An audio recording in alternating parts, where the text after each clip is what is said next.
用微光照亮夜晚，用温暖温润心灵。亲爱的朋友们，欢迎来到微光夜读。我老公是个酒鬼，我一次次地藏起他的酒，找到机会就给他洗脑酒精的危害。婆婆却说，不就一点酒吗？他喜欢喝就让他喝，又不是喝不起。我却不忍心看着他这样步入深渊。那日我上前夺走了他的酒瓶，劝诫的话刚要出口，他却好似被夺走什么珍宝，搬起凳子就砸向我。在我倒地后，他没有看我一眼，而是捡起了地上的酒瓶，一饮而尽。接下来开始我们本期故事，记得点击订阅并开启小铃铛。我咽气前看见的最后一幕，是他喝到酒后心满意足的表情。我想，这一切都是我自找的。如果重来一世，我绝不会再多管闲事。再次睁眼，我真的回到了3年前。头部的剧痛让我下意识抬手捂住了脑袋。我的丈夫正摇摇晃晃地在我面前举着啤酒瓶辱骂我：“你凭什么不让我喝？你一个月赚那么点钱，有什么资格管我？我才是这个家里的一家之主，你就是个女人，你有什么资格指手画脚的？”他说完，跌坐在沙发上。沙发另一边坐着的是我的婆婆。我将视线移到她的身上，见她正悠闲地织着毛衣，看着电视，完全没有看一眼满头是血的我。我咬牙扶着地爬起来，拿了手机就出门去了医院。前世因为这次的伤口，让我得了偏头痛，时不时的发作，简直要了我命。医生进行了简单的处理，回家时已是深夜。客厅地板滴落的血迹依旧在那儿，明摆着是让我回来自己收拾。桌子上晚上吃剩下的饭菜和碗筷也都原封不动地丢在那里。我的丈夫林宇峰穿着上班时的衣服，直接躺在床上睡得像个死猪。呵呵，多么熟悉的画面！前世的日日夜夜，我到底是怎么熬过来的？我回到房间，将喝醉的老公从床上拖到了地上，又从房间拖了出去，自己换了4件套后，舒舒服服地睡在床上。凭什么受委屈的必须是我？我不想再忍了，都是成年人，谁比谁娇贵，这辈子忍不了一点。第2日天不亮，我就听到了婆婆的尖叫声：“哎呦，峰峰啊，你怎么睡在这里呀？睡在地上要感冒的呀！”随后便是一阵阵的拍门声。我戴上降噪耳机继续睡觉，直至上午8点多，我才开门出去。丈夫已经从地上睡到了沙发上，婆婆贴心地给她的宝贝儿子垫了枕头，盖了毯子。此时她正叉腰坐在沙发上，一双倒3角的眼睛直直地瞪着从房间里出来的我。我走进厨房，给自己煎了个荷包蛋，3两口吃完后转身就走。婆婆将手里的遥控器向我砸来：“葛芊芊，你给我站住！”我站定看向她：“我要上班，没空和你吵架，要吵架等我下班吧。”我拿着包换了鞋，直接就走出了家门。婆婆明显是愣住了，似是不敢相信一向听话的我竟然会顶撞她。停顿几秒后，门后传来婆婆的怒吼，以及丈夫被吵醒后发脾气的哼唧声。我按下电梯，门刚打开，婆婆打开门对我大叫：“你走了就别想回来，我们林家没有你这样的儿媳妇。”电梯门缓缓关上，我沉默地看着她，没有说一句话。前世我白天上班，晚上当奴，就这样的日子，我居然坚持了3年。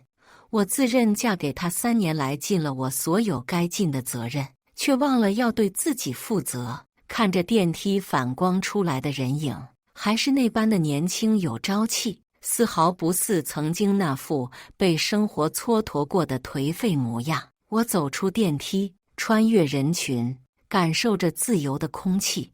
我步入公司大门，挤进电梯，享受当狗的时光。不管重来多少次，上班依旧让人讨厌。一天的工作让我差点忘了自己是个重生者。我合上电脑，没有回家。坐我隔壁工位的同事问我，今天怎么不急着回家做饭了？我对着他笑笑，家里又不止我一个人，没了我，他们也饿不死。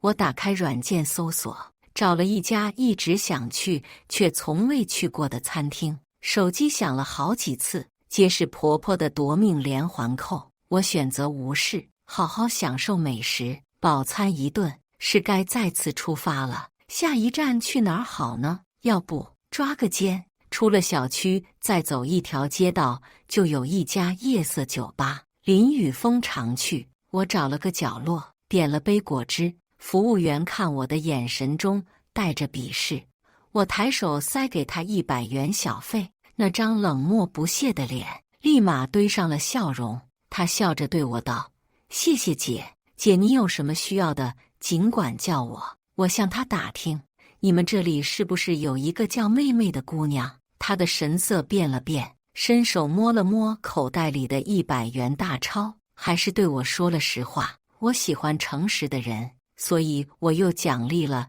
他100元。他甚至将那女人的微信推给了我，我以服务员小妹的身份加了她的微信。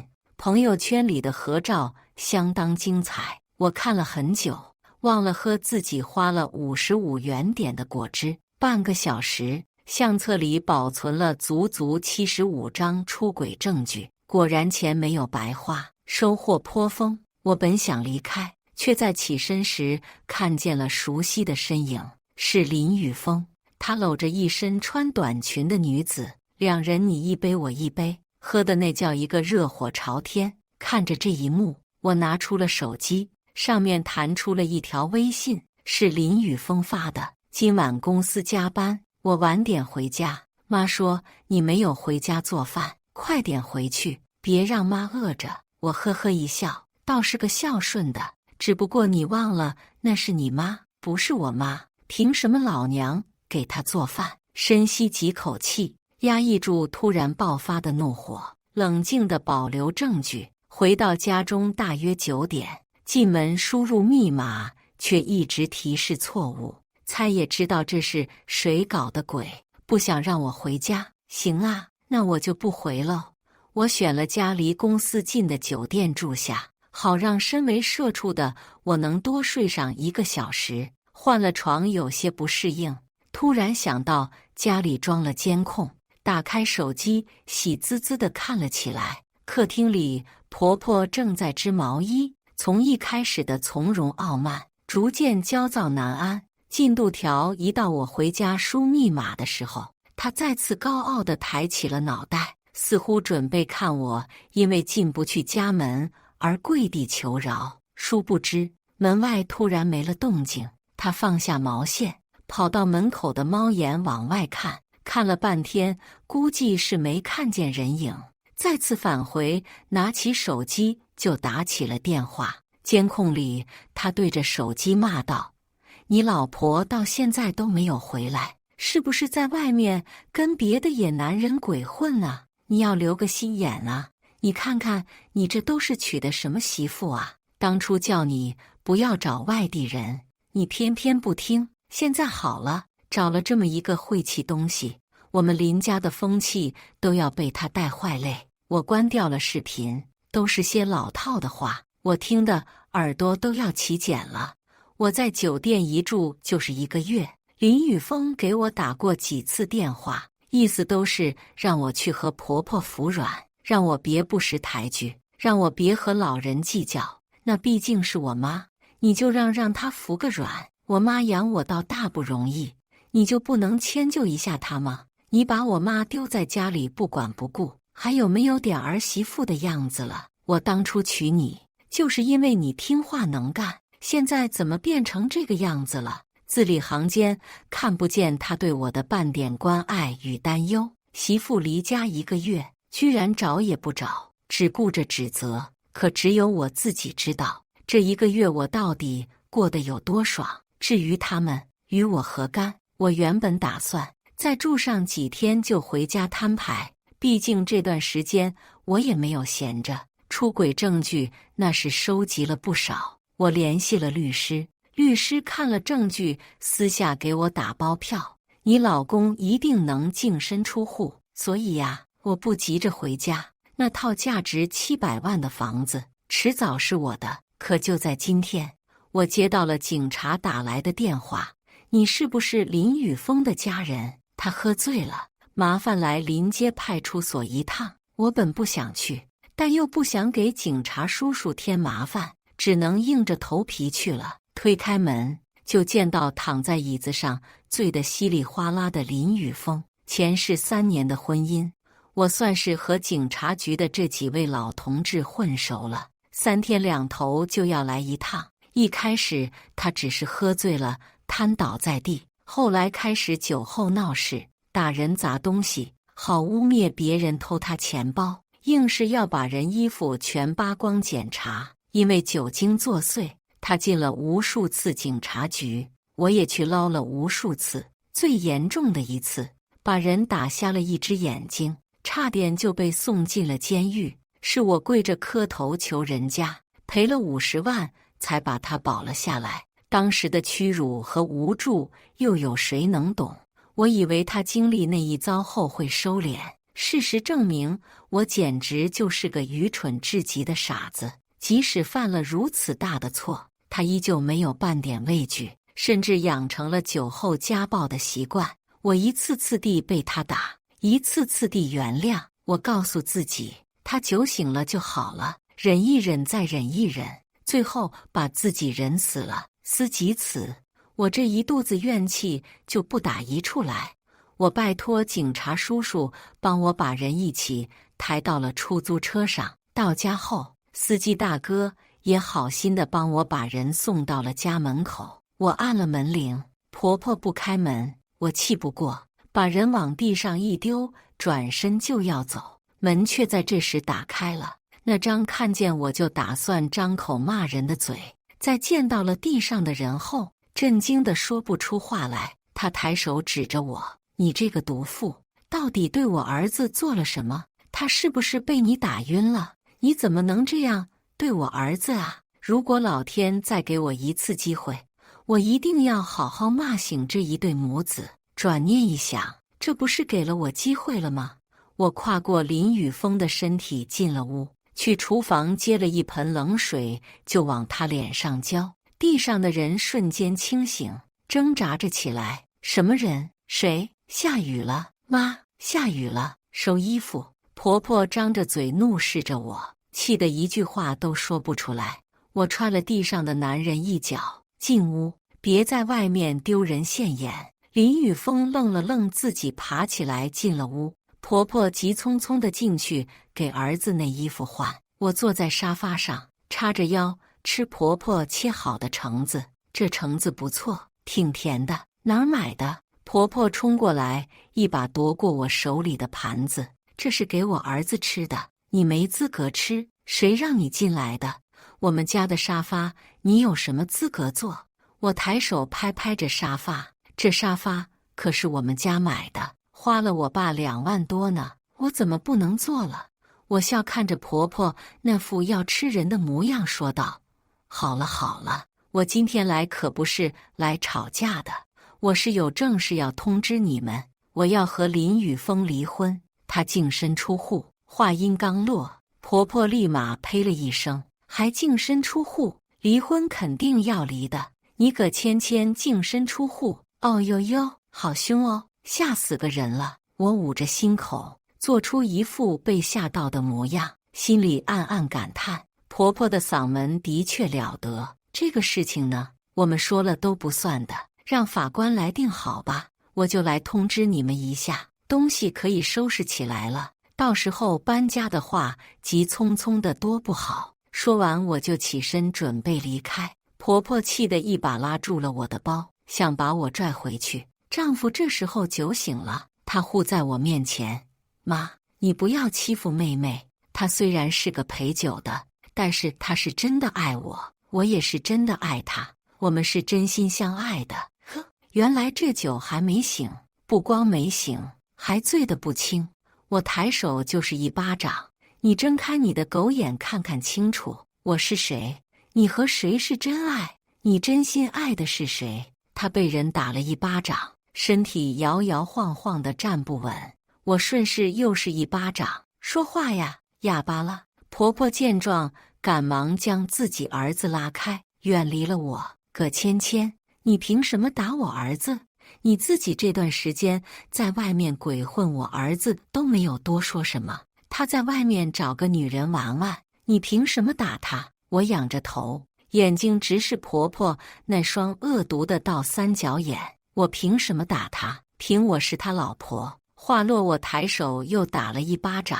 凭我是他明媒正娶的妻子。啪，又是一巴掌。凭他欺我辱我，背着我在外面与其他女子苟合。呵，我凭什么打他？就凭这些，打他都是我仁慈了。我转身想走，却觉得不甘心，又回去握住他的肩膀，抬脚问候了下他的小兄弟。他瞬间蜷缩在地，哀嚎不断。婆婆吓傻了，立马蹲下来查看他的伤势。我潇洒离去，顺便拿走了那盘橙子。坐在回酒店的出租车上，满车都是橙子的清香。司机大哥问我：“小妹，你这橙子哪儿买的？闻着味道都觉得新鲜得很。”我笑着回答：“我婆婆买的，我也不知道呢。”司机大哥感慨：“那你命真好，遇到了个好婆婆呢。”我笑而不语，吃完了盘子里最后的一块橙子。第二天一早，我照常上班，甚至比往常还早到了一会儿。走到公司楼下，却见到了那位名叫妹妹的女士。她拦在我面前，一副要宣示主权的模样。我低头打量她，才4月初就穿着吊带短裙，也不怕得关节炎。你就是葛芊芊吧？她双手叉腰，也在打量我。公司上下来来往往，都在往我们这边看，主要是看她。我友善的邀请，要不一步到咖啡厅？正好我没吃早饭。工作日早晨的咖啡厅都是行色匆匆的脚步声，角落里的我们显得格外的突兀。她倒是直接拿出手机里和我丈夫的合照与聊天记录递给我。我和峰哥是真爱，你把他让给我吧。我点头，好啊，没问题。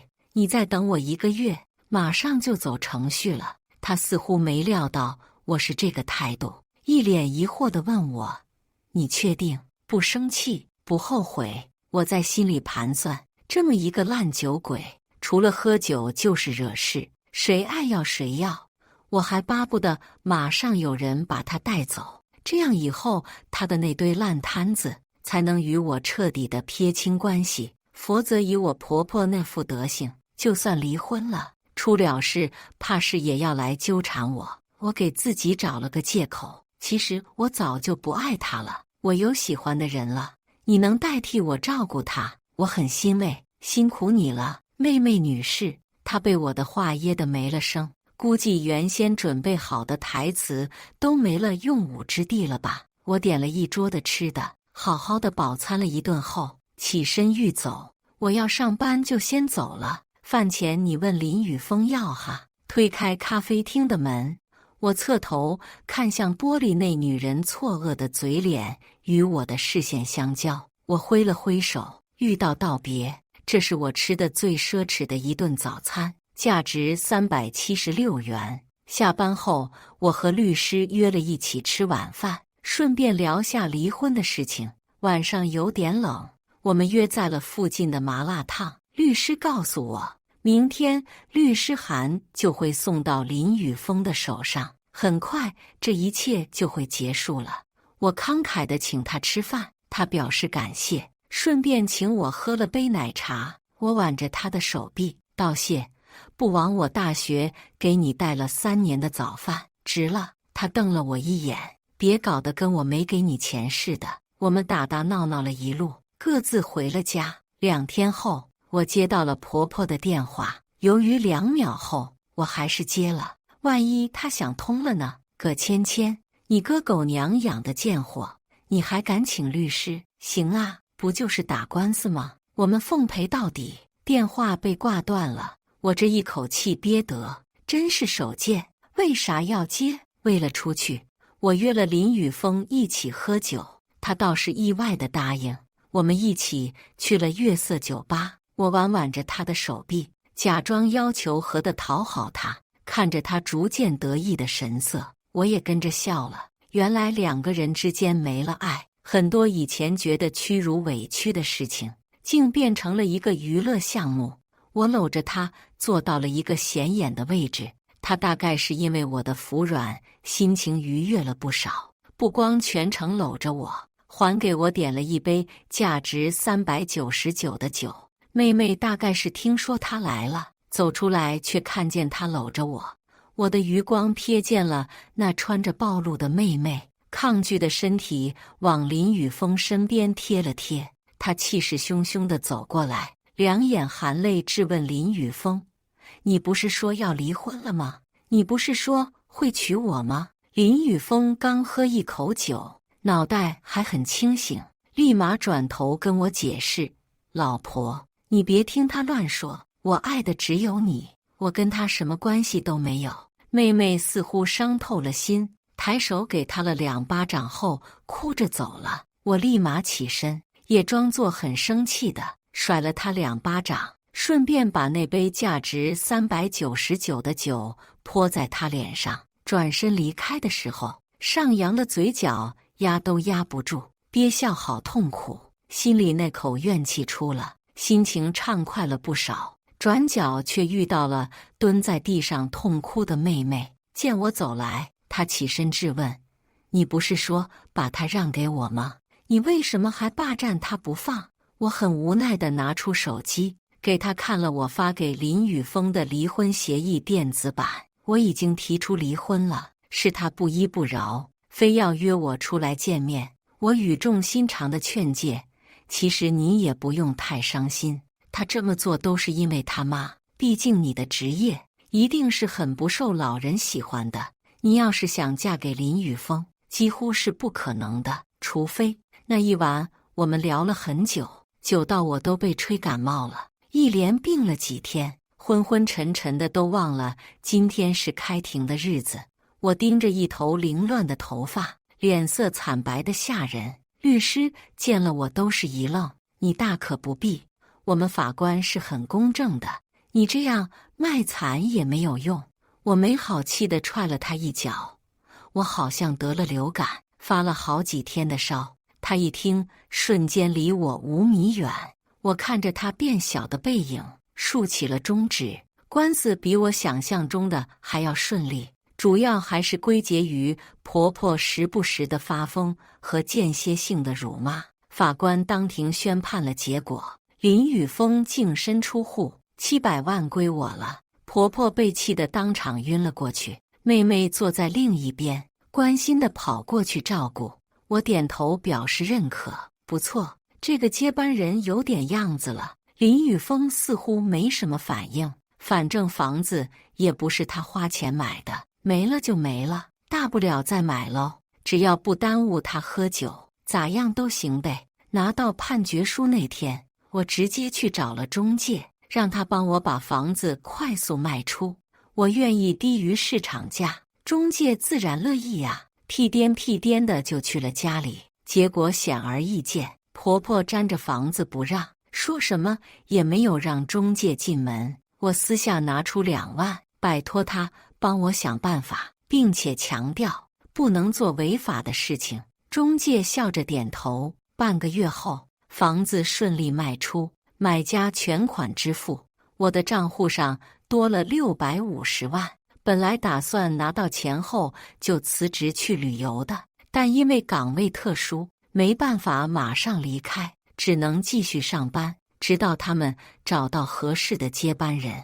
中午，我大方地请关系好的同事吃饭，刚走到楼下，就听到了熟悉的声音。婆婆扯着嗓子喊我的名字，听得我头皮发麻。我走出去，她正坐在地上撒泼，让葛芊芊出来。葛芊芊，你还我房子，你还我房子啊！葛芊芊，你给我出来啊！我绕道离开。与野兽不可正面硬刚。我承认我怂了。以前我光脚的，不怕穿鞋的，现在光脚的可是他，惹不起我还躲不起吗？还好公司的保安给力，见他死赖着不走，直接报警把他抓走了。警察后来给我打来电话，询问了事情的经过，我如实回答后挂断了电话。回到宾馆，正准备躺下，我的电话又响了，是个陌生号码，但又看着很熟悉。接起后发现竟又是警察。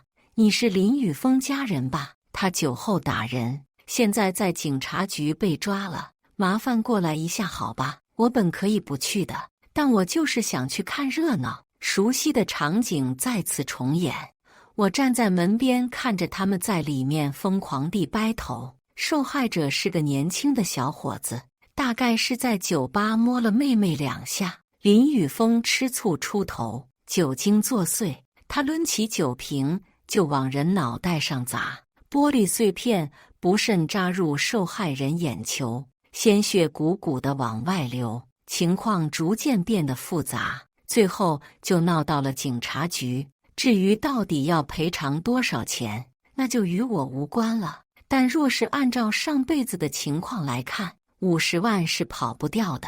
就在我打算离开时，婆婆姗姗来迟，我吓得躲了起来，却还是被她看见。她一把把我拉住，硬是给我拖了进去。警察同志他有钱，他可以赔钱的，要多少钱都赔，只要我儿子不坐牢，怎么样都行的。我无语望天花板，都说别瞎看热闹，现在好了。警察同志问我，你是他什么人？我刚要回答，婆婆抢在我前面，他老婆。我立马举起手，离婚了，前妻。警察随即对我说，这件事情你没有赔偿的义务。我立马点头，你说的对，我现在就走。婆婆却死拽着我，丝毫没有要放过我的意思。怎么没有义务？前妻也是妻，丈夫出了事就是要负责的，你们看清楚了，找他要钱，我们没钱的，钱都被他拿走了。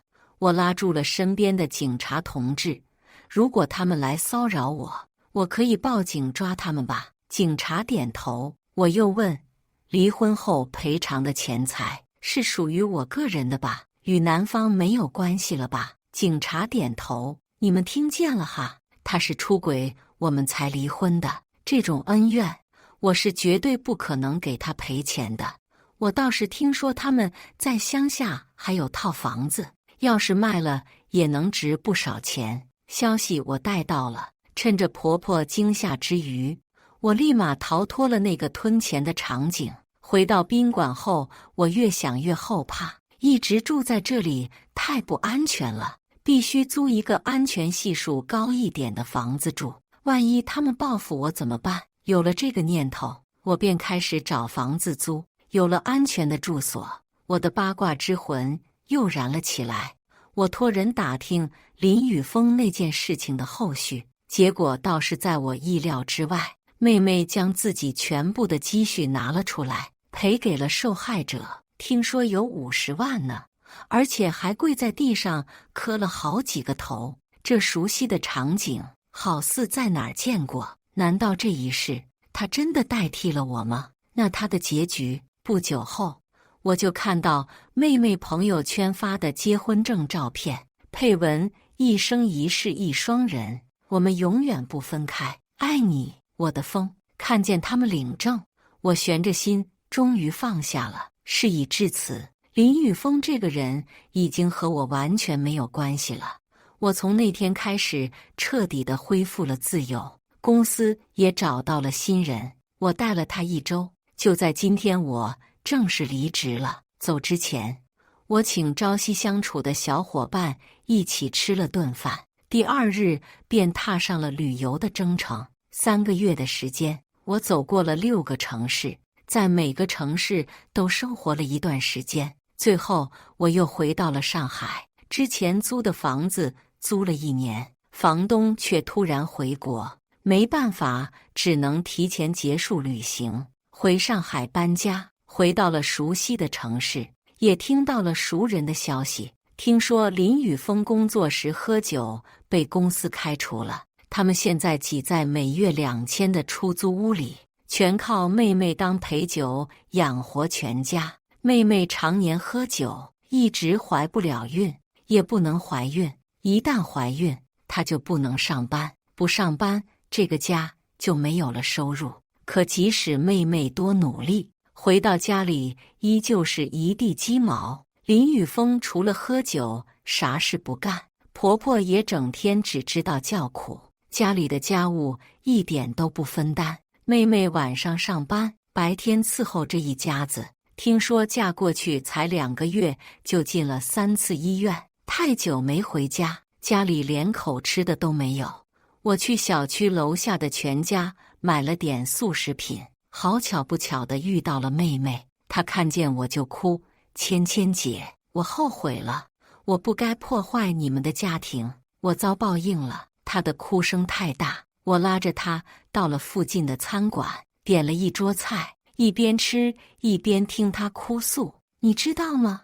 我每天5点下班，6点到家，一进家门就要给婆婆做早饭，她还不吃外面买的，要喝现煮的白粥。林宇峰整天只知道喝酒，连班都不上了，喝醉了还发酒疯，甚至还会动手打我。芊芊姐，我真的太苦了，我觉得我的日子看不见希望了。我把嘴里的糖醋肉咽下，当初是你让我把它让给你的。他抬头看了我一眼后，捂着脸痛哭：“我错了，是我错了，你教教我，我到底该怎么办？”我喝了口茶，放下茶杯道：“怎么办？你好不容易才嫁给他的，现在不想要了吗？”他哭着点头：“姐，你帮帮我，我要离开他，但是他不同意。我真的受够这样的生活了。”我吃完最后一口饭，用茶漱了漱口：“尊重他人命运，管好你自己就行。他们是死是活，与你何干？你不过是嫁给他，又不是卖给他，干嘛事事替他考量？”我付了钱就走了。他坐在那里很久很久。房东突然回国，让我也陷入了被动，一时间也找不到房子，只能先把东西整理起来。回到上海的第3天，房东联系到了我，问我是否愿意住到他另一栋房子里。那栋房子也是新的，没人住，就是离市中心远了些。关键是他开出的价格让我很心动，120平的房子，1个月房租只要3000，在上海几乎是不可能的。我果断答应了下来。搬到那房子后，我真是感慨万千，女人离开了渣男，真是样样都顺遂啊！这房子哪里偏了？明明就离原来那栋5站地铁而已。关键是出了小区走路10分钟就能到地铁站，这是什么概念啊？我为了牢牢绑住这套房子，舔着脸求房东能不能签3年合约。房东很大方，你要是喜欢，我300万卖给你。3个月后，我拿到了属于自己的房产证。为了庆祝，我请以前处得好的朋友来家里吃饭。这饭不吃不知道，一吃吓一跳啊！我那律师朋友的一个朋友前段时间接到了一个案子，一个酒后驾车致人死亡的案件，里面的被告人叫林宇峰。芊芊，还好你离婚了，你那前夫真的不是个人。喝醉了酒还敢跑滴滴，不光装了无辜的路人，还把车上的乘客给甩飞了出去，一死一伤。他自己倒是一点事情都没有。你是不知道那天我去找我朋友，受害者家属哭得有多惨啊！我八卦地问了嘴，判了多少年？朋友比了个5，判5年，赔偿总金额200万。我倒吸了一口凉气。那他现在的老婆呢？朋友提到这里又来劲了，说起这个更加骇人听闻。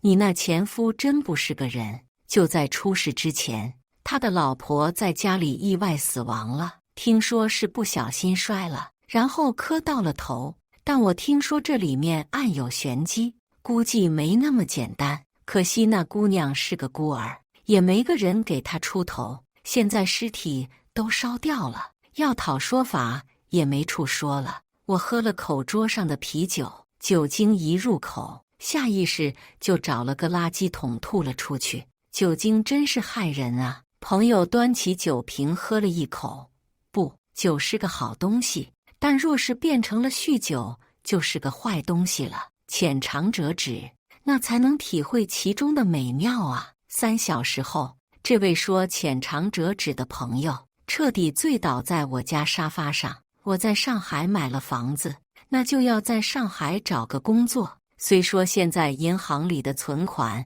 也够我苟活到老，但人终归是要有点追求的。我沿着地铁找了份月薪2万的工作，打算继续当回打工狗。虽说打工憋屈，但是这种苟活1个月就能拿到钱的日子，总比看着银行卡余额越来越少强。新公司的同事都很友好，就连扫厕所的阿姨都是笑脸相迎。那天我签完入职合同，准备回家调整下心态，重回职场。在离开前去楼下上了个厕所，好巧不巧的遇到了个老熟人。我曾经的婆婆正穿着清洁工的衣服，卖力地擦着马桶，四目相对，两人都愣住了，原本的尿意瞬间消失，脑子里只有一个想法：他不会拿马桶刷扔我吧？我现在跑会不会显得很怂？跑的话要往左还是往右？救命啊！刚入职不会以后都要跟他抬头不见低头见吧？就在我头脑风暴的时候，他缓缓向我走来，我逐步往后退去，视线一直死死盯着他手里的马桶刷。就在我退到门口，马上就可以逃离现场时，他扑通一声对着我跪了下来。我震惊得不知所措，却听他说：“你救救我儿子，他要赔200万呢。”我要去哪里给他弄200万呢？乡下的房子都买了，只有50几万呢，根本就不够啊！我的峰峰被判了5年，5年后出来的日子要怎么过呀？妈，求你了，你把离婚的那套房子还给我好罚，要么给我200万就救急好不好啊？等峰峰出来了，赚了钱，一定会还给你的呀！我有预感，我又要换工作了，但又转念一想，他要是一直纠缠，那我岂不是一直要躲着他？我又没有做错什么，我为什么要躲？我后退转身，全当没有听到他说的话，快走了几步后，回头看去，本以为他会追出来逼我拿钱，却久久没有看见人影。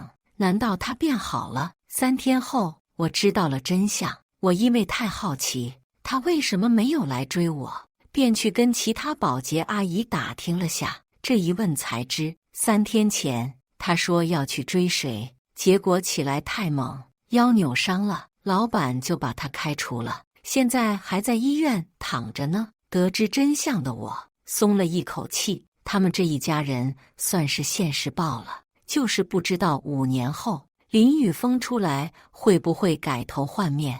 如果出来继续喝酒害人，那真的谁也救不了了。5年后，律师朋友突然给我打电话：“你前夫出狱了。”你猜他出来第一件事是什么？我对着空气摇头。电话那天怒吼：“你说话呀！”我这才反应过来，说了句：“啥呀？”我那朋友告诉我，他出狱的第一件事就是去理发，然后就给我那朋友打电话了，求他帮忙查一下你在哪儿。他说他要重新追求你。天知道我听到这几句话时心有多凉，这说的是人话吗？简直毛骨悚然啊！朋友挂断了电话，我却开始整夜失眠。这家伙短短一句话，杀伤力这么大。我因为焦虑开始脱发，没办法了，只能去医院看看到底怎么回事。医生给我开了点药，离开时看见了一个浑身是血的男人被推了进来。我不会看错了，那人就是林宇峰。爱看热闹的我赶忙跟了过去看个究竟。原来他出狱后改头换面，重新做人了半个月。出去找工作的路上遇到酒驾，被人撞飞了。酒驾那人还是个精神失常的，我听得晦气，转身走了。1个月后，我的律师朋友再次给我发来了消息，林宇峰死了，在病床上残喘了1个月死了。婆婆彻底疯了，已经被强制送入了精神病院。得知这些消息，我连续做了好几天噩梦，但在第7天后彻底恢复了元气。别人的遭遇有多惨，与我何干？做错事的不是我，我又何必自责？我的人生才刚刚开始，未来的日子依旧精彩。珍爱生命，远离酒精。故事完，接下来是我们本期第2个故事，记得点击订阅并开启小铃铛。儿子百日宴上，老公化作为爱冲锋的勇士，义无反顾地冲向真爱的床。真爱发来视频向我挑衅，等我怀上了，你什么也不是，那你俩比比，看你先怀还是他先不育。今天是儿子的百日宴，婆婆极为重视，邀请无数名流，大有昭告天下的架势。产后我虽然还没有恢复好，但仍然盛装出席，用精致的妆容掩盖苍白的脸色，尽职尽责地扮演着豪门媳妇的角色。宴会高潮时，按照流程，婆婆要抱着他们千盼万盼的金孙拍一张全家福，无数摄像机准备好，想要独占热点，抢占热搜。老公，大家都等着你呢。我见丈夫久久没有出现，只好亲自来找他。见到了一地的烟头，他拿着手机，焦急地安抚着对方。老婆，我现在有急事要出去一趟。宋阳听见我的声音，神色慌张地掐灭了手机，没有多看我一眼，就向后门走去。可是外面那么多人都等着我们呢，拍一张照用不了多长时间的。而且我追了上去，拉住宋阳的手，企图跟他争取一点时间。乖，你去解释一下。宋阳敷衍地吻了一下我的额头，扒开我的手，拉开门，头也没回。我只好收拾好复杂的心情，回到大厅。婆婆是个人精，看见我一个人进来，就猜到了事情的始末，轻轻拍了拍我的手，把我拉到了 C 位。全家福，唯独缺少孩子的父亲，这其中想象的空间有多大？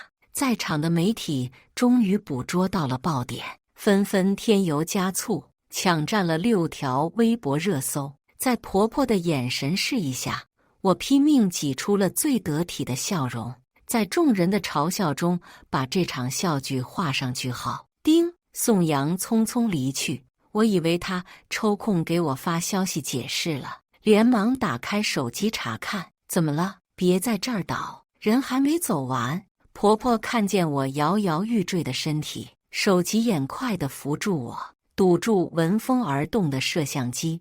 我无力地把手机递给他看，他的儿子跟一个陌生女人激战正酣，真没想到拍一张照片的时间都挤出不出来，原来是急着拍爱情动作片了。算算时间，1秒钟都没浪费，直接进入主题了呀。亚凡，你放心，我一定让宋阳给你个交代，我们宋家只认你一个儿媳妇。婆婆语气坚定地站在我这边，让我缓了过来。可是宋阳他实实在在出轨了呀！我在婆婆的怀里泣不成声，崩溃到了极致。公公向婆婆无奈地摊了摊手机，怎么也联系不上宋阳。亚凡，好孩子，你今天也辛苦一天了，回去泡个热水澡，好好休息。我去找宋阳算账，你放心，睡一觉起来，一切都会好。婆婆陪着我回到了家，安抚我睡下后，带着孩子回到了自己的住处。我怎么也睡不着，闭上眼睛，宋阳和别的女人交缠在一起的画面在我脑海里挥之不去。我坐了起来，拿出手机，用百度试着识别视频里的女人头像，没想到真的被搜索出来了。这个女人叫叶梅，是一个小有名气的网红。我用她的名字搜索了一下微博，果然找到了她的账号。最新的一条，今天傍晚发的烛光晚餐，玫瑰红酒，配上文字，等你。看看时间，这个时候宋阳可还在宴会上抱着我秀恩爱，立好丈夫人设呢。原来是早有预谋啊！在我们的宴会开始前，就能笃定宋阳会抛弃一切去跟他缠绵。越往下翻，越多的细节暴露在我的眼前。最近换了精油，今晚要来试试我新学按摩技术吗？哎，有个粘人精老公是什么感受？宋阳因为家庭原因，算是比较出名的富二代，勉强算是一个公众人物，还没成年，各种桃色新闻不断。但是在跟我结婚后，就真的兑现了承诺，再也没有任何绯闻。这也是我心甘情愿为他生儿育女的原因。我一直都以为宋阳真的可以为了我改邪归正，没想到狗改不了吃屎。呵呵，原来这两个人竟然半年前就开始了呀！小三的秀恩爱动态持续到半年前，遇到你是我这辈子的幸运。呵呵，暗搓搓官宣了哈，这么低调，还给脸打上马赛克，怪不得没被拍到呢。半年前我还怀着宝宝，每天过得小心翼翼，他却忙于事业，神出鬼没，忙于完成生命的大和谐呢吧。我生生熬了一晚上，想了很多。宋阳太让我恶心了，这婚一定是要离的。婆婆第二天一大早就过来，看见我一副人不人鬼不鬼的模样，被吓了一跳。亚凡呢，身体是自己的，吃一点吧。婆婆从家里带来了熬好的粥，耐心劝着毫无胃口的我，你的身体要是垮了，妍妍怎么办呢？是啊，我还有孩子，为了妍妍，我也要撑下去。你的精神太紧张了，待会儿跟我去按摩，好好放松下。我联系上宋阳了，他也知道错了，待会儿他就回来，你们好好谈谈，有话好好说，这日子还是要过下去的。我看着一脸关切的婆婆，没有办法拒绝她的好意，毕竟她真的给了我太多的关怀。按摩师的手法很好，从昨天晚上到现在，我一直紧绷着的弦终于松动了下来，进入了梦乡。我梦到了宋阳，梦到了他在我大二的时候对我穷追不舍，梦到了他跪下来跟我求婚时，信誓旦旦向我保证一辈子对我好，也梦到了父亲抛妻弃子，母亲把年幼的我丢给姥姥，不管不顾地消失了。醒来时，包厢里只有我一个人。婆婆给我发了条微信，公司里有事要先去处理，还特意叮嘱我有事一定要告诉她，她永远都是我最坚强的后盾。我之所以会嫁给宋阳，一小半的原因是宋阳的死皮赖脸，我也没有恋爱经验；一大半的原因是婆婆对我无微不至的照顾，让我感受到了久违的母爱。我用手机翻看着家里的监控，无声地跟这些回忆诀别。家里的装修是我跟设计师沟通无数次的，家具是我一件一件挑好的，从花园到客厅，到卧室，再到婴儿房，每一个地方我都无比熟悉，承载了我满心的付出和期待。宋阳已经回去了，通过监控，我看到宋阳在婴儿房里接着电话。我起身准备回家跟他谈判。美美，我已经到家了，你不要再闹了。监视器里传来的宋阳的声音制止了我的动作。我妈刚刚才警告我，我要是敢离婚，就停了我所有的卡。你养我好几个公司资金链断了，你拿什么养？我发誓，我只爱你一个。我真没舍不得郑亚凡，怎么办？当然是等他自己提出离婚了。你放心，他现在已经知道我们俩的事了。他那个性格，眼睛里容不下沙子，绝对要离的。只要他提出来，我妈最多象征性骂我一顿，意思意思就得了。他现在可就只有我这一个儿子，以后什么不都是我的？你以为我妈多喜欢他？要不是我哥那事，他找个算命的，说只有郑雅凡的八字能让我家后继有人。我妈能这么看重他？你是没看到我妈调查到郑雅凡家庭情况时那一脸嫌弃，都是装的。我妈那演技杠杠的，你又不是不知道。我妈被我哥刺激到了，急着抱孙子。他不过就是我们宋家的一个生育工具罢了。准备关掉手机的我顿住了，捏着被子的手指不停发颤。怪不得陈婉，也就是宋阳的妈妈会突然找到我，要介绍我给他儿子。怪不得她一直对我像亲生女儿一样。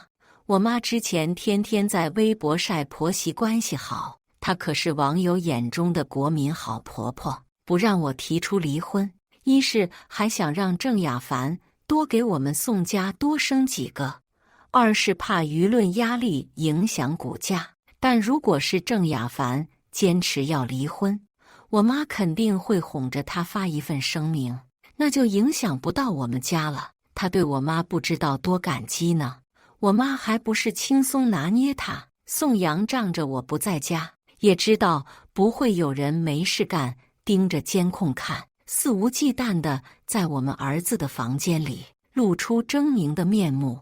他哄叶梅的话里巨大的信息量砸晕了我。宋家爱情是假的，亲情是假的，我活得像一个傻子一样。我知道你这么善良，一定会对妍妍好。放心，离婚了不会让妍妍见郑雅凡的。妍妍现在还小，什么记忆都没有。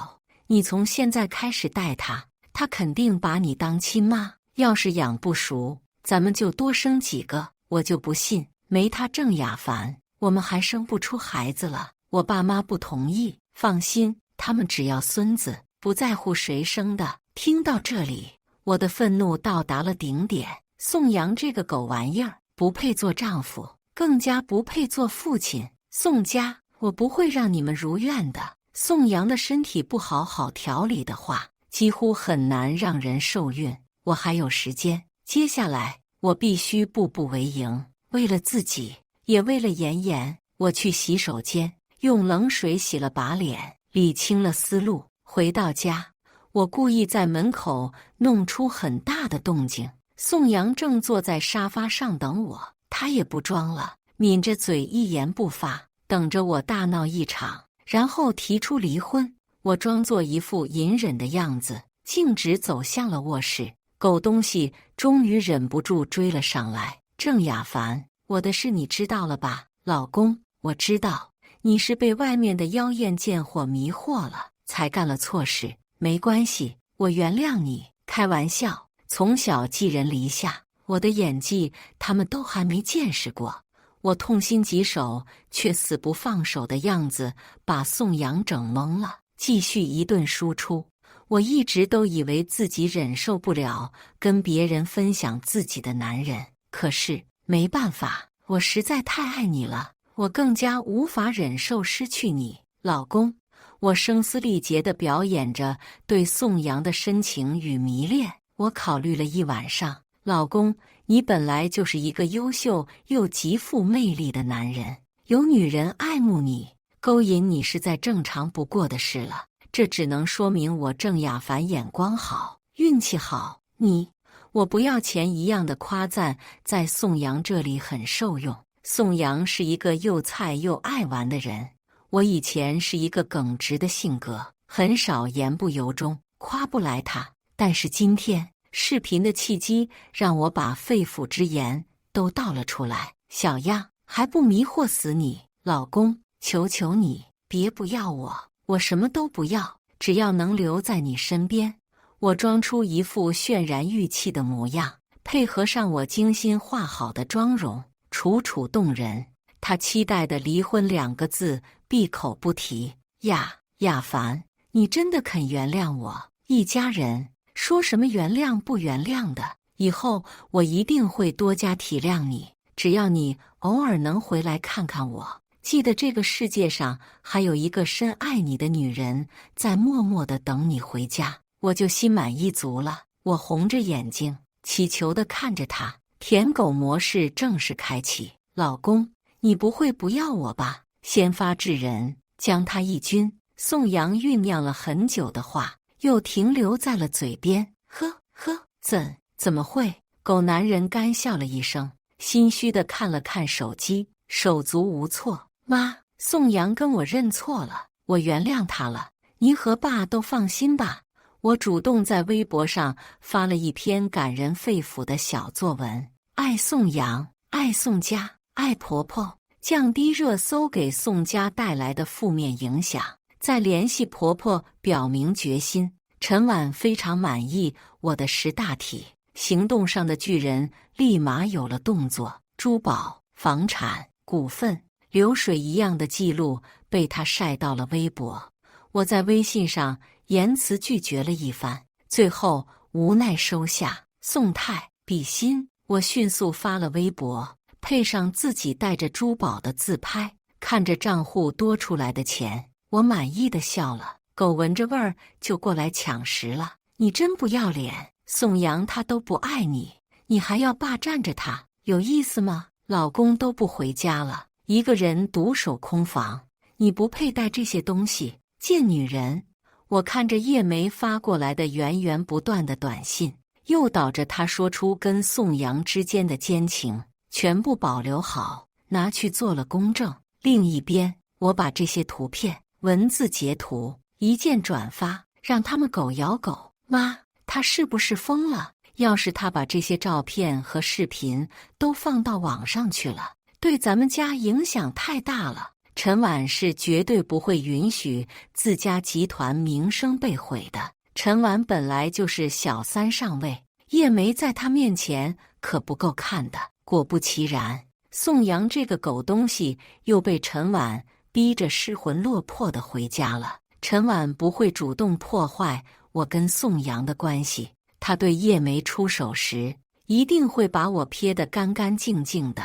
我只用专心当好我的绿茶，左右逢源，认真搞钱，钱一到位，全都干废。宋阳这个丑东西太晦气了，我一秒钟都不想再看见他。但是狗男女想再造个孩子出来，分我的宝宝的财产，那我必须出手了。宋阳这几天在家里郁郁不乐，跟心上人分开的痛苦让他的心情简直低落到了极点。这个狗男人又开始空虚寂寞了，正是乘虚而入的好时候。我全身武装好，走进了很长时间都没有去的 Pop 公社，这里是全市最有名的 gay 吧。还没跟宋阳这个狗玩意谈恋爱的时候，我经常跟同学来这里凑热闹。这里的老板是我的直系学姐，跟我的关系非常好。稀客呀，学姐依然是一头利落的板寸，中性穿搭，看起来帅气十足。接到我的电话，就在后门等我。你想找的人确实在我这里。学姐把我带进去，找了一个能够纵观全场，却也相对比较安静的位置。不是我说，你的眼光还真是好，直接看中我这里人气最高的那位。偌大的酒吧，熙熙攘攘，里3层外3层，被围了个水泄不通。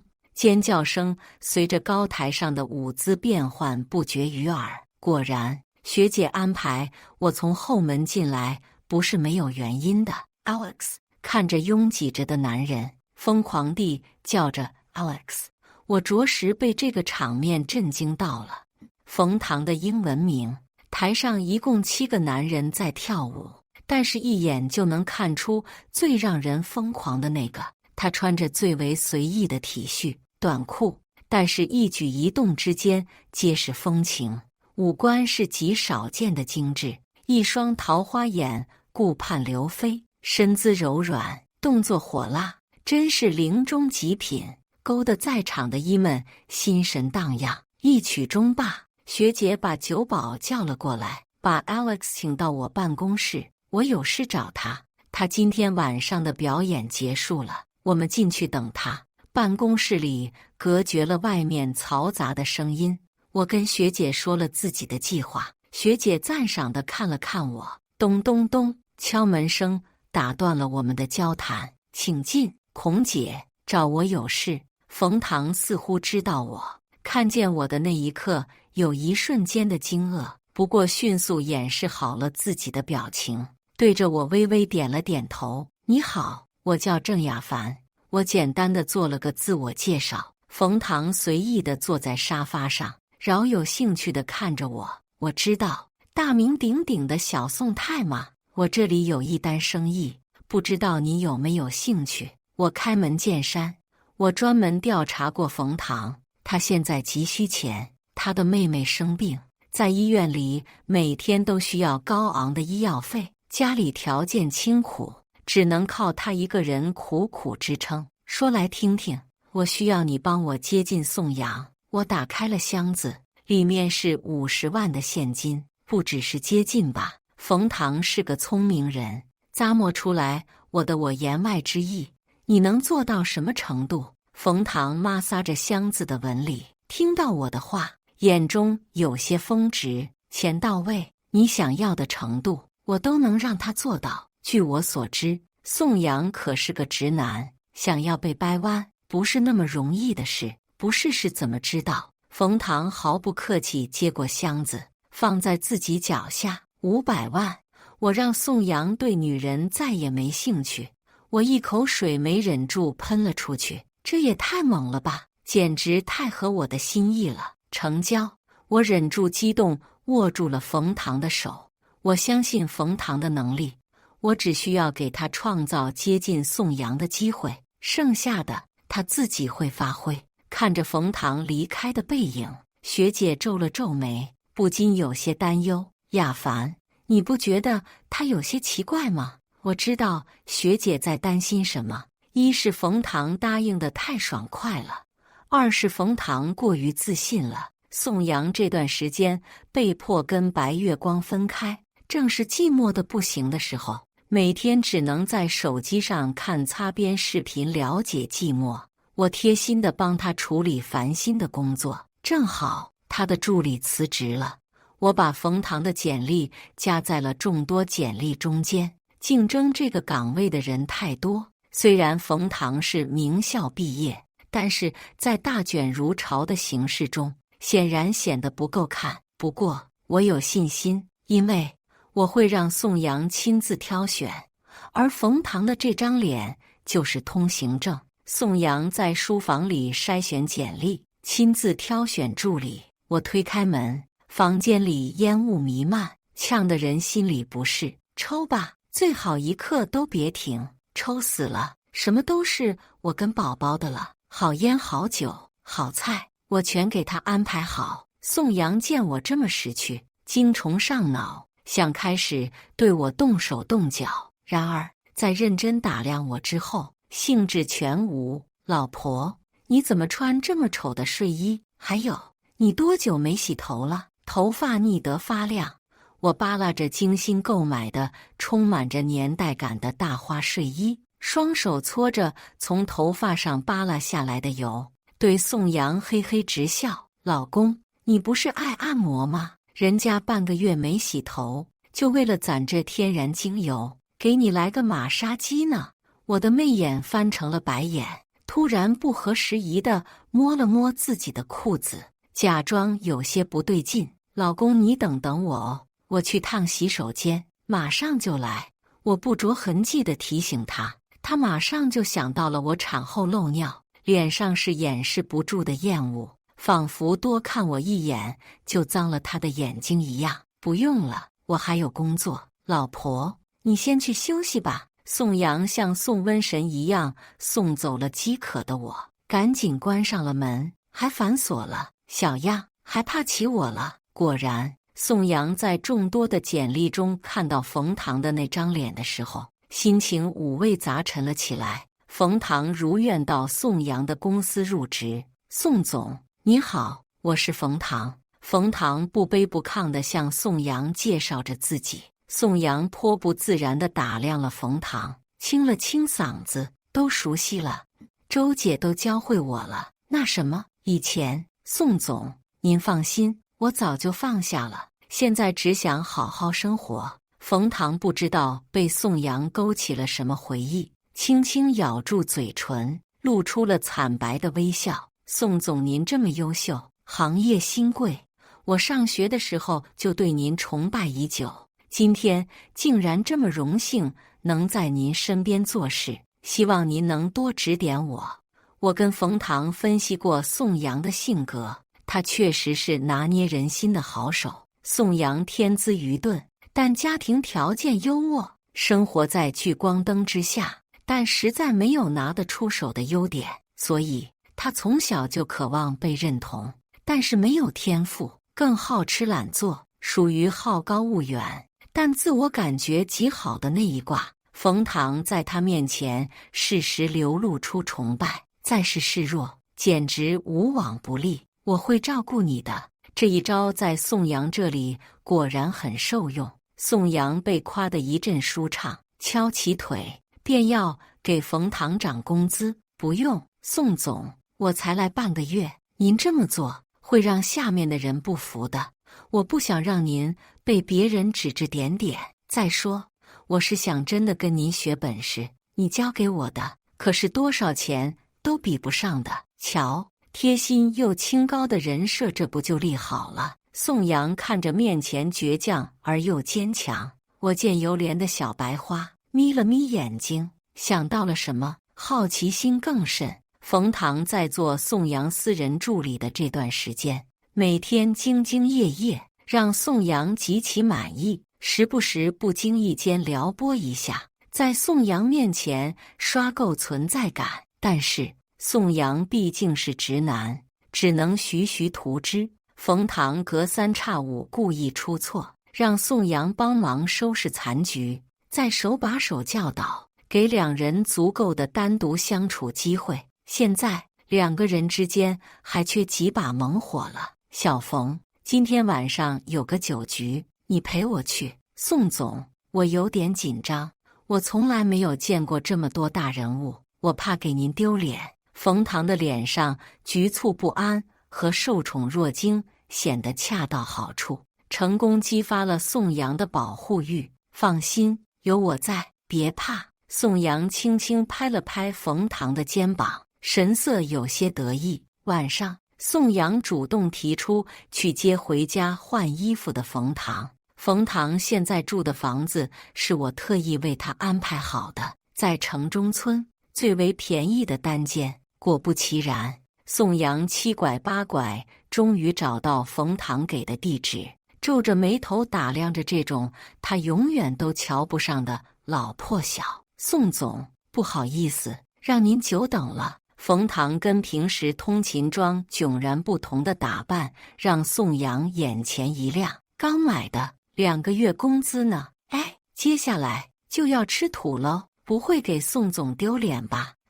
很好看。宋阳难得不好意思地收敛了自己的目光，漂亮的东西总是让人难以抵挡的，这无关取向。深秋的傍晚，凉风习习，透过车窗飘了进来。宋阳习惯性按了按自己的太阳穴。宋总，你又头疼了？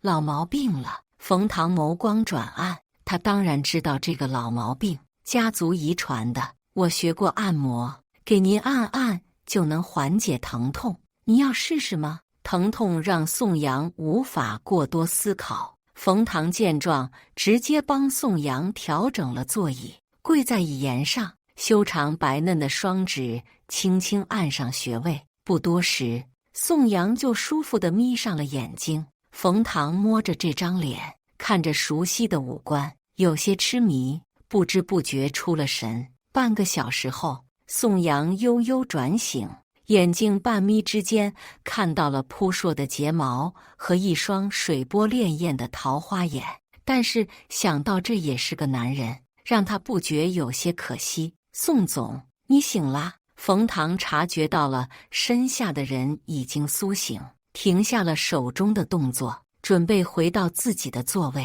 但是保持一个姿势太久，冯唐的双腿有些麻木，起身一个不稳，直接趴到了宋阳的身上。对不起，宋总，我的腿麻了。冯唐装作一阵手足无措，想要马上从宋阳身上起开。慢点，别摔着了。宋阳这个老色皮看着这副娇羞样，瞬间不怎么直了，扶着冯唐的细腰，轻轻帮他坐回了副驾。两个人被这插曲都弄得有些心不在焉，还好冯唐及时提起酒局，才掩盖过这一阵的尴尬。饭局上觥筹交错，冯唐恰如其分地扮演着初出茅庐的菜鸟，跟在宋阳身后小心翼翼求保护。这次的酒局是宋阳为了拿下西山的项目，特意招待刘总的。刘总是个颇有本事的人，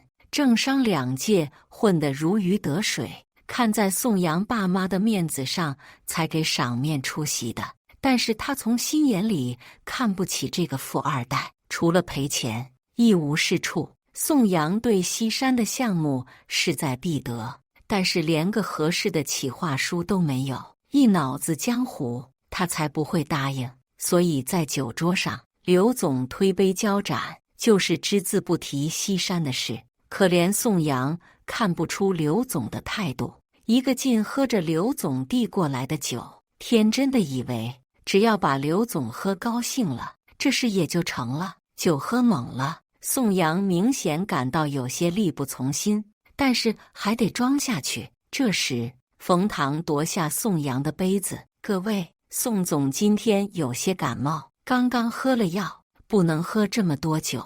我跟冯唐讲过，宋阳这个狗犊子死要面子，忌讳外人提到他的病，所以冯唐把他的毛病说成是小感冒，贴心极了。冯唐顿了顿，好似下定了决心豁出去一般。我身份低微，不敢说直接替我们宋总喝酒，但是为表诚意，我先每人敬3杯。说罢，冯唐便就着宋阳的杯子，拿起酒瓶，挨个敬酒，一口一杯。渐渐的，冯唐的身体踉踉跄跄，却努力维持着身形，朝着宋阳安抚地笑了笑。这一笑，宋阳彻底破防了。冯唐明明就不会喝酒，竟然肯为他这么豁得出去。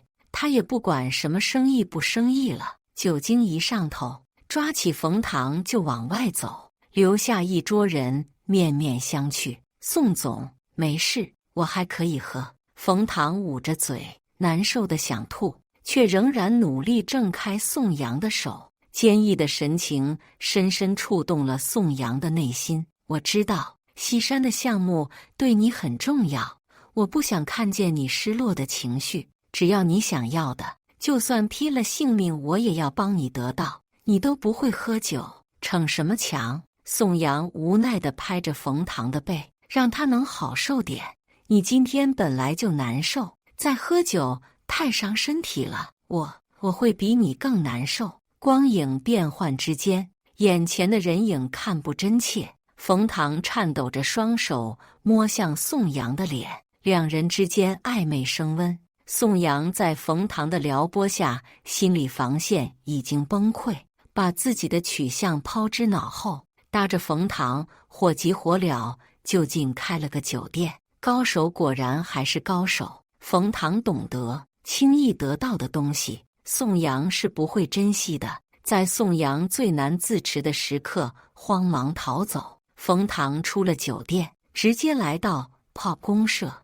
我在学姐的办公室等她，50万。冯唐满意的收下了。你不要紧吧？喝了这么多酒。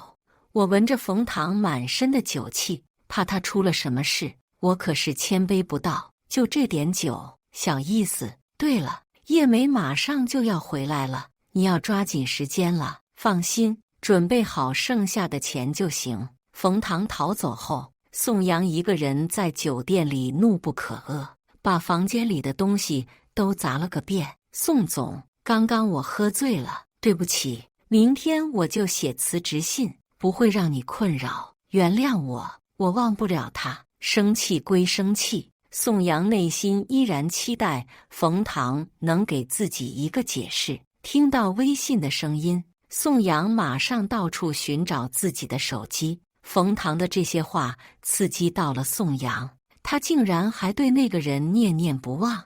那个人到底有什么好的？你是我的。宋阳捏着手机，征服欲掠夺了他为数不多的智商。第二天一大早，宋阳回了家，看着我邋里邋遢的样子，还正在开鲱鱼罐头，顿时气不打一处来。我看见他回来，手都没洗，抱着他就要亲亲抱抱举高高，可把他恶心坏了。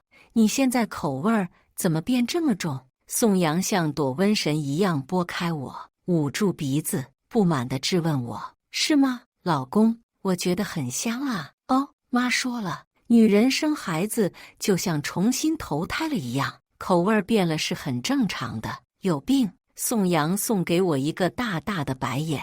他进去洗澡，顺便思考人生。我在客厅里用音箱播放着原耽小说。宋阳知道我是个腐女，再结合自身的经历，他忍不住试探着问我：亚凡，两个男人在一起会让别人觉得很恶心吗？我忍住没挑眉，看来冯唐还真是攻了宋阳的心啊。当然不会啦，都什么年代了，爱情是不分性别的。我装作什么都不知道，细心为宋阳开导，帮他甩掉思想负担。他缺乏点勇气，那我就送给他。听完我的话后，宋阳的眼神里是说不出的认真与决绝。我知道这把火够了，以后我俩大概能处成姐妹了。冯唐果然言出必行，这几天无论宋阳怎么联系他、找他，他都避而不见，甚至直接发了一份邮件提出辞职。宋阳不甘心，从小到大自己什么都不如那个人，现在在冯唐心里也是这样吗？叶梅发现这段时间宋阳不再每天对他嘘寒问暖了，也不再对他骚话连篇了，甚至不再回他的消息了。他感觉非常不妙。郑雅凡，是不是你在搞什么幺蛾子？我告诉你，宋阳是我的，你等着，我马上就回来，把宋阳还给我。叶梅发给我的短信，我一条没回，他已经自乱阵脚了。果然，没过几天，他直奔宋阳的公司。宋阳这几天忙得焦头烂额，他想尽办法追冯唐，但是冯唐对他极其冷淡，想要跟他撇清关系。宋阳一直被冯唐冷落，得不到冯唐已经让他足够难受了。家里还有个臭味十足的老婆，他正愁没处发情呢。不得不说，叶梅来的正是时候，甜言蜜语正好安慰了宋阳空虚寂寞的内心。我用小号一直关注着叶梅的微博，她下午晒了宋阳给她买的半屋子奢侈品包包。两人太久没见，不出意外的话，自然少不得一番浓情蜜意。嘿嘿，不出意外的话，就要出意外了。叶梅认为宋阳对她的冷落是因为我，所以她现在又打赢了一场胜仗。经过陈婉爱的教育，她稍微学聪明了点，不敢再明目张胆地露脸了，但是还是像一个斗胜的公鸡一样，忍不住把酒店洒满花瓣的床发给我。那就祝你有个愉快的夜晚。我哄睡了宝宝，坐在桌边，拿起酒杯，隔空碰了一下，发出一条消息：演员已就位，老公，再喝一杯吗？今晚你一定能让我怀上宝宝的。叶梅换上性感睡衣，挑逗地攀上了宋阳的脖子。见宋阳情绪不高，又给他倒了一杯酒。宋阳瞬间有些不悦，叶梅这话是把他当成啥了？重工？况且叶梅知道他今天老毛病又犯了，吃了止疼药才好一些，却还让他喝这么多酒。这一对比，他的脑海里又出现了那个为他拼命喝酒的身影。叶梅见情况不对，匆忙换了话题，使尽浑身解数，终于把宋阳勾到床上。这时，宋阳设置的特别提醒响了，他眼睛瞬间亮了，这是他专门为冯唐设置的，他就知道冯唐对他肯定是有感情的。他毫不怜惜地推开了身上的人，在抛公社的冯唐发出编辑好的信息，放下酒杯，朝着外面走去。宋阳，我后悔了，你能来救我吗？沃夫斯1201。冯唐的话里模棱两可，宋阳搞不清楚情况，但是知道冯唐现在需要他，他这时候什么心思都没有了，看都没有看叶梅一眼，推开门就打了车，跟着定位找过去了。宋阳，你先把酒店续个费啊，我钱不够了喂。从来都没受过这种冷落的叶梅咬碎了银牙，愤愤地叫着。一路上，宋阳给冯唐打了无数个电话，无人接听。宋阳急得像热锅上的蚂蚁。沃夫斯是个酒店，他不敢猜冯唐现在在经历什么，只好给司机扫了1万块，让司机疯狂飙车。宋阳一路狂飙到1201门口，不断拍着门，门开了，5个彪形大汉压着身形凌乱的冯唐。冯唐的嘴边还有血液，一看就是被打过。宋阳被冯唐的这副模样彻底激怒，冲上去就要以一敌多。放开他！英雄救美的桥段如期而至。放开！拿了老子的钱！临到头就想反悔。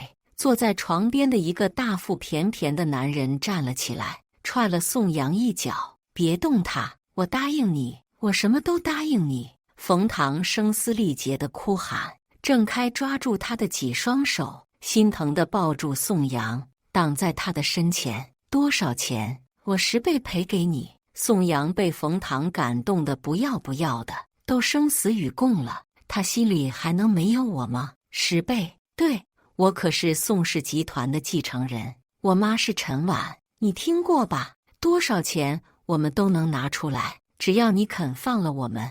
大腹便便让小弟百度了一下，抓着宋阳的头发对着照片比对了下，这真是你，长得跟被 P 崩过一样，照片这么帅，P 的都是 P 的。行，宋少爷是吧？这小白脸可是拿了我50万，老子连他一根手指头都没碰到，亏大了，给我10倍，500万，这事就算了。宋总，不要，500万不是小数，不，为了你，多少钱都值得。宋阳情真意切，把冯唐感动得直落泪。现在就要！大腹便便看过手机，恶狠狠地盯着如胶似漆的小两口。我现在没那么多现金，你个穷逼，500万都拿不出来，还跟我这桩有钱人呢。确实，宋阳公司早就是个空壳子了，自己还打肿脸充胖子，给叶梅买了一堆奢侈品包包，现在可以说都比脸还干净。闭嘴！我不准你侮辱他。他一块手表，一个包。冯唐即使瑟瑟发抖，也要维护宋阳的样子，着实让宋阳感动不已。被冯唐这么无心提示，宋阳突然想起来不久前的一掷千金，不灵光的脑袋瓜子突然就亮了起来。我有办法了，给我2个，哦不，1个小时，我一定凑够这500万。宋阳轻轻拍拍冯唐的胳膊，胸有成竹了起来。那行，小鼻崽子，1个小时后来这里，一手交钱，一手交人。大腹便便拎起冯唐，让小弟用绳子把他绑在椅子上。宋阳跌跌撞撞地跑回了叶梅所在的酒店。梅，刚刚公司那边出了点问题，你这里还有没有钱？借我周转一下。叶梅看着去而复还的宋阳，终于没空再打字骂我。可是当他听到宋阳的话，错愕不已。叶梅眼中的拒绝深深刺痛了宋阳。我给你花了多少钱了？现在找你借点钱，你就这副表情，还得是冯唐好，不慕名利。我的眼光果然不错，梅，等我度过这一关了，一定不会亏待你的。你知道我这次不可能找我妈要钱的，我必须自己做出点成绩来。再说了，说不定这一次你义无反顾帮我了，我妈也会接受你，以后你就是宋家的女主人，未来的宋太。不得不说，宋阳画大饼的功夫还是有一手的。可是我现在……叶梅咬着牙权衡了一下，宋阳确实没亏待过她。虽然她是个败家子，但架不住家里有钱啊，先顺着才行。我真的没钱啊，我知道，我不是给你买了那么多首饰、包包吗？我记得你每次出门都要全部带上。看了看时间，宋阳汗流浃背，没工夫再跟叶梅周旋，直接推开她，进了衣帽间。好家伙，6个超大行李箱，满满登登的，也不知道他是怎么随身携带的。宋阳撕了被单，把行李箱绑在一起，拖着就出了酒店。这些东西是叶梅最宝贝的，她带着的目的是为了随时炫耀，现在全被宋阳霍霍完了。等宋阳走出去的那一刻，她再也忍不住尖叫。没想到宋阳再次去而复返，良心发现了吗？叶梅喜极而泣，对着宋阳露出大大的笑容。我看见了，这几颗金牙也能值不少钱，还是活动的呢，赶紧摘下来呀！最后，叶梅跌坐在地，捂着漏风的嘴，对着宋阳离去的方向骂骂咧咧：“亚凡，我记得你是不是有个学姐做2手奢侈品的？”接到宋阳的电话时，我正在跟学姐撸串。我朋友手头有一批真货，他现在急需钱，能不能帮他联系一下？我替他出掉，最好是半个小时内。半个小时太急了，肯定会低于市场价。没关系，应该是够了。好，那我现在就找学姐。宋阳在我的帮助下，终于凑够了钱，着急忙慌赶去酒店解救心上人，一手交钱，一手交人。大腹便便浩浩荡荡地带着小弟们心满意足地走了出去。冯唐连忙上前为宋阳擦去额头上的汗珠，宋阳顺势握住了冯唐的手，把他抱在怀里。对不起，给你添了这么大的麻烦，钱我一定会还给你的。冯唐无力地推开宋阳，但是宋阳双手牢牢地钳住了他，轻柔地安慰：“傻瓜，说什么呢？”冯唐借机崩溃大哭，向宋阳诉说心中无限的委屈。我妹妹的病情不太好，需要一大笔钱，我实在没办法了。那个男人跟我说，只要我陪他1晚上，他就给我50万。我真的没办法。傻瓜，有困难为什么不找我？我说过会好好照顾你的呀。对不起，我不知道该怎么面对你。来，看着我。宋阳握着他的手，摸向自己的胸膛，四目相对。听到了吗？这是为你而跳的。你呢？我早就喜欢上你了。可是你知道，我没有办法放下飞哥的。我也想把所有的爱给你，可是我真的做不到啊。我是个懒人，我是个贱人，我配不上你。说着，冯唐便要扇自己，被宋阳心疼地拦了下来，亲了亲他的手。没关系，我们以后有的是时间，我只要知道你爱我就足够了。真的，我们一起努力，我一定会比他更爱你。把自己交给我好吗，宝贝？冯唐直接用行动告诉了宋阳答案。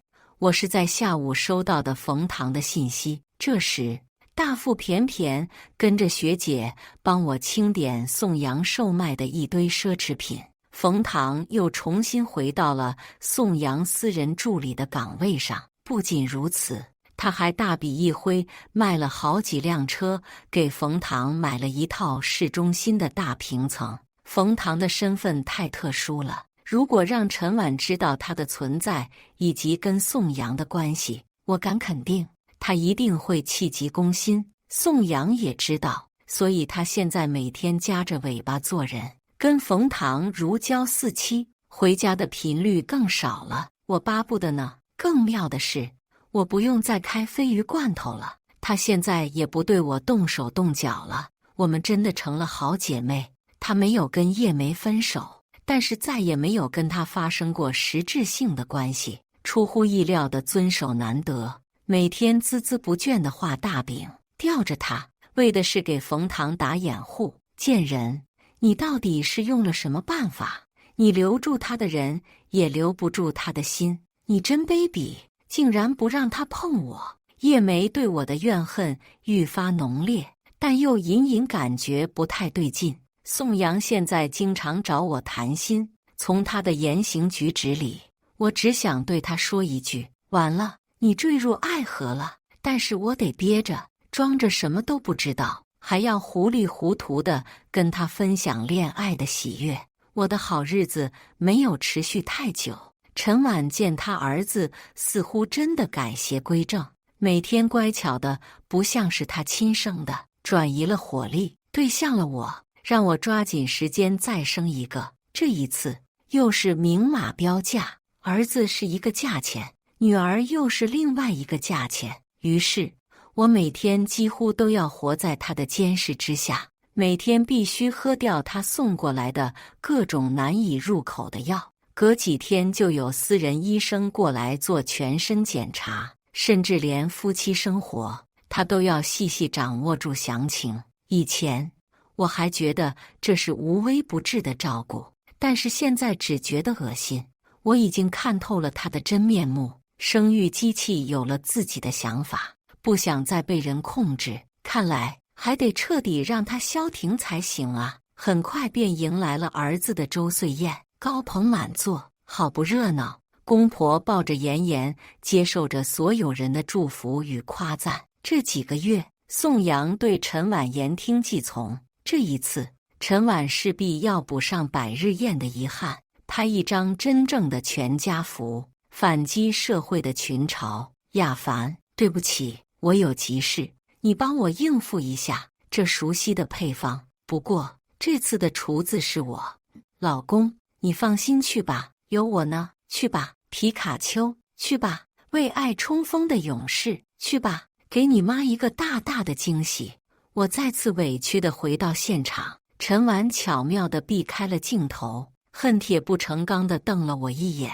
我知道他这是在怪我管不住他的儿子。宋阳没让我失望，没过多久就被叶梅拍到了两个人拥吻的视频，及时发给了我。郑亚凡，我们一起合作吧，把宋阳绑在我们身边，钱我们对半分，给我1000万，宋阳归你，我再也不出现。破天荒，叶梅没有再对我出言不逊。当然了，宋阳准备摊牌了，自然也不需要叶梅这个挡箭牌了。半个月前就拉黑了他所有的联系方式，他总算是回过味了，知道去找真正的情敌了。亚凡，过来拍照了。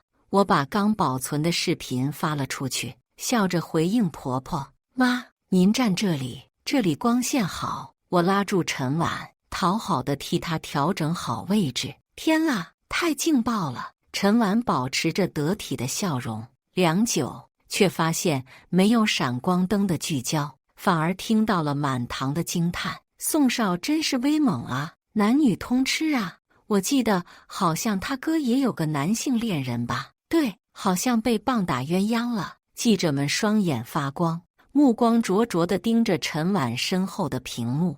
陈婉暗觉大事不妙，转过头去，看到屏幕上两位主人公的精彩表现后，表情碎了一地。屏幕中，冯唐的脸缓缓看向屏幕，仿佛隔空在讽刺陈婉。我夺过被愤怒的陈婉勒哭的儿子，自顾不暇地继续扮演一个全场最惨的受害者角色。呵呵，请各位少安勿躁，长得相似的人很多，这个视频很明显是有人恶意捏造。今天大喜的日子，我本来不想追究，但是很明显有人蓄意抹黑我宋家。稍后我会请律师团队给造谣生事的人发去律师函。陈婉果然是经过大场面的人，很快就反应过来，咬死不承认。嘿，快看，宋阳开直播了！妈耶，还官宣了呢，还比心呢！宋阳的冲冠一怒为蓝颜，成功的打了陈婉的脸。陈婉当众黑了脸，打掉了记者的麦，怒气冲冲地上了商务车，冲去找到了宋阳。妈，我这辈子非小唐不娶！啪！陈婉怒不可遏，给了宋阳2巴掌。你这个逆子，只会丢人现眼的玩意儿！我怎么生了你这么个东西？呵呵，妈，你终于露出真面目了。从小到大，我都是你眼里最废物的孩子，只有宋飞才是你最疼的人。是啊，我是事事都不如他，可是他不仅活不过我，他的爱人现在也属于我了。宋阳冷冷地开口。陈婉举着颤抖的手指着冯唐：“是你，你是来报复我的，对吗？你已经害死我一个儿子了，还要再祸害我另一个儿子吗？”冯唐被陈婉的话打击得脸色苍白，摇摇欲坠，盈盈泪眼望向宋阳：“妈，你够了！不是你搞坏刹车弄死的宋飞，跟冯唐有什么关系？傻呆儿，你嘴也太快了！直播还没关呢。”面对这个讨债一样的儿子，陈婉彻底无语了，捂着胸口上不来气。宋阳开直播本来就喜欢在底线上蹦迪，帽子叔叔经常会在直播间守株待兔。这下好了，观众们吃到了大瓜，帽子叔叔们有活干了。陈婉被带去调查，我暂时接管集团事务，我和冯唐双管齐下，终于找到了给陈婉定罪的证据。飞哥他们都遭到了报应，目前放着一束白菊，墓碑上刻着的名字是宋飞，是陈婉让人在刹车上做了手脚，害死了你和小云。小唐，我终于找到你了，跟我回家好不好？你为什么拉黑我了？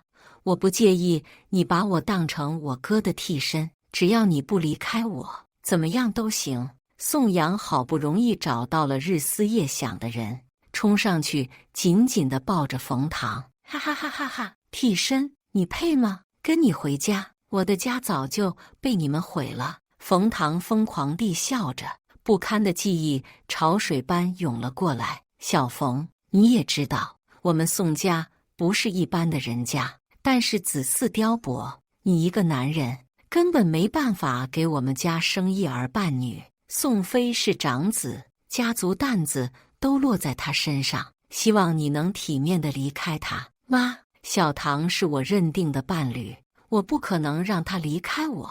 小唐，你昨天复习熬了通宵，今天我去送小云，你好好休息，乖乖等我回来。飞哥，路上小心哦。冯唐是吗？冯云是你妹妹吗？你妹妹出车祸了。宋飞在危急关头一直护着冯云，替他挡下了致命一击，这才留了条性命。只是很遗憾，他不幸离世，刹车失灵，是意外。陈婉在位时独揽大权，集团所有的决策权都在他手中。经历了一系列的风波后，公司股票大跌，我在低谷时入场，虽有千难万阻，但心却自由。事业稳定下来后，我把宋飞生前的股份折合成人民币，打进了冯唐的账户。冯唐拿着钱，带着好转的妹妹去国外复健。他遵守了诺言。跟宋阳在一起的那段时间，宋阳的身体彻底废了，不可能再造一个孩子了。感谢大家的观看。本期影片大家觉得是第一个故事精彩，还是第二个故事精彩呢？欢迎大家在下方评论区讨论。如果你喜欢这类故事，记得点击订阅微光夜读，并分享给更多的人，这会对我帮助很大。再次感谢大家的观看。